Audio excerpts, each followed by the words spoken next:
Magandang araw po sa ating lahat. Tayo po ay mag-aral ng salita ng Diyos. Ngayong araw, pag-uusapan natin, ano sinasabi ng Bible tungkol sa takot.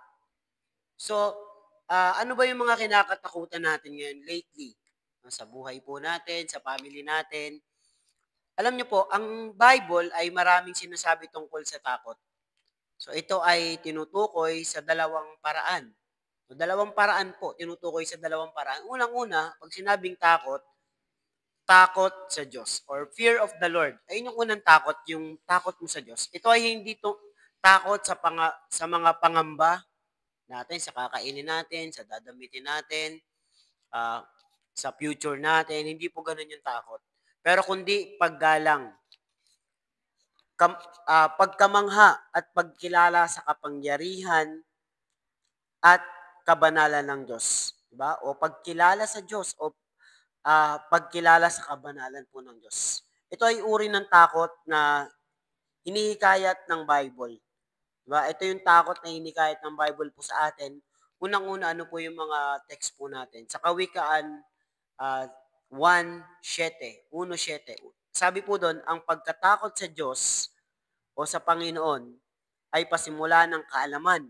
Ngunit ang mga mangmang ay humahamak sa karunungan at turo. 'Di ba sabi doon, ang pagkatakot sa Diyos daw ay simula ng kaalaman. Ibig sabihin yung may mga takot sa Diyos, doon magsisimula po yung kaalaman. Pero yung mga taong mangmang, sabi sa Bible, hinahamak nila yung karunungan at turo o aral ng salita po ng Diyos. Ayaw po nila, nire-resist po nila, ayaw po nilang makinig, ayaw po nilang i-apply yung mga salita po ng Diyos sa buhay po nila. Kaya po ayaw po nilang makinig ng salita ng Diyos dahil sa wala po silang takot. Pero yung tao daw na may takot sa Diyos, doon magsisimula yung karunungan at kaalaman. Sabi naman po sa Kawikaan 14:27, ang pagkatakot sa Panginoon ay bukal ng buhay upang lumayo sa mga sila sa kamatayan. Sabi doon, ulitin ko po, ang pagkatakot sa Panginoon ay bukal ng buhay. Sabi, the spring of life. Yung fear of the Lord is a spring of life. Nagbibigay ng buhay. Buhay siya sa mga taong nananalig at nananampalataya po sa Panginoon. Sabi, upang lumayo sa mga silo ng kamatayan. So, awit, 100, uh, 11 Gs. Sabi doon, ang pagkatakot sa Panginoon ay pasimula ng karunungan, lalo't nang nagsisigawa nito ang mga mabubuting kaunawaan.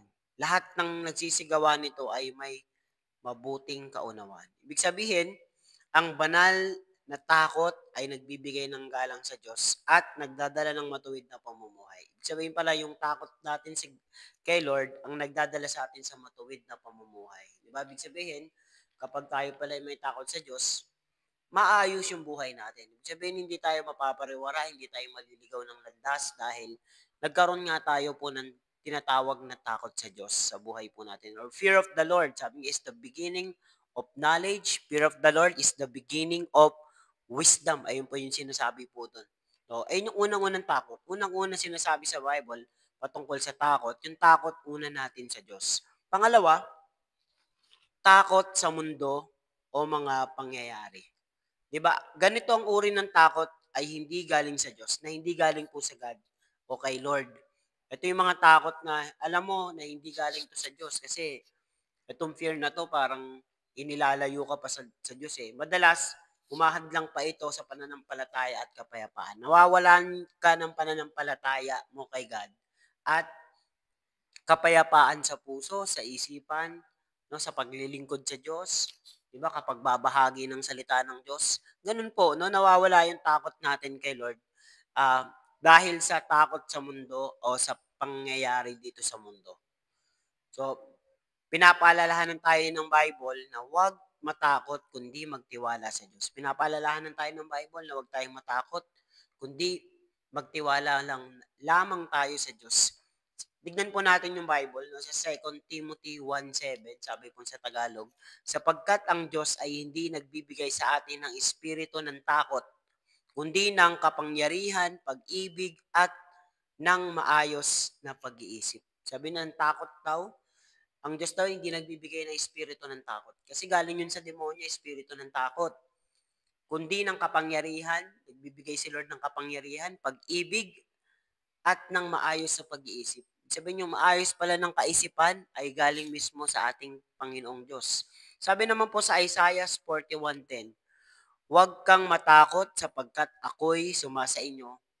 Huwag kang manglupaypay sapagkat ako'y iyong Diyos.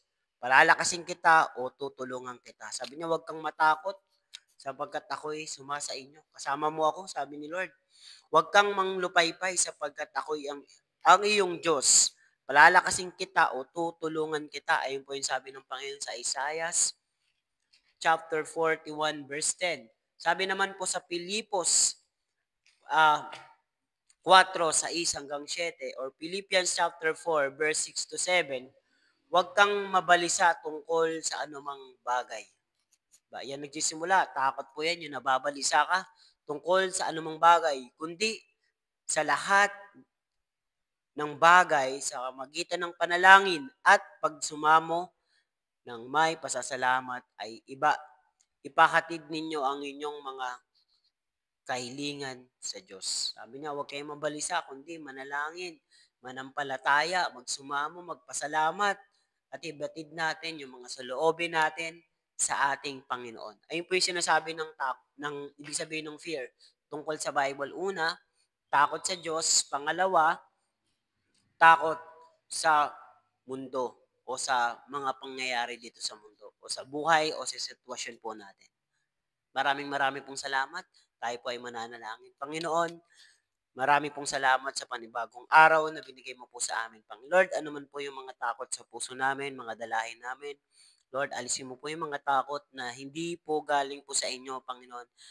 Bagkus, Panginoon, bigyan mo po kami, Panginoon, ng pag-ibig, kapangyarihan, Panginoon, at Lord, pagtitiwala po sa inyo, Panginoon, sa lahat po ng mga pinapanalangin, gusto po naming mangyari po, Panginoon, sa buhay po namin. Salamat, Lord, naniniwala po kami sa maiksing sharing namin ng salita mo. Dalangin ko tumatak ito sa isip at puso namin. Magbigay po ito ng pagpapala, Panginoon, hindi lang po sa amin, kundi sa aming pamilya. Marami pong salamat sa pangalan ni Jesus. Amen and amen and amen.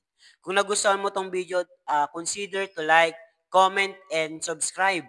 At i-share mo na rin sa mga kaibigan mo para magdala po ng pagpapala po sa atin. Maraming pong salamat at palagi po natin tatandaan na mahal po tayo ng ating Panginoong Diyos.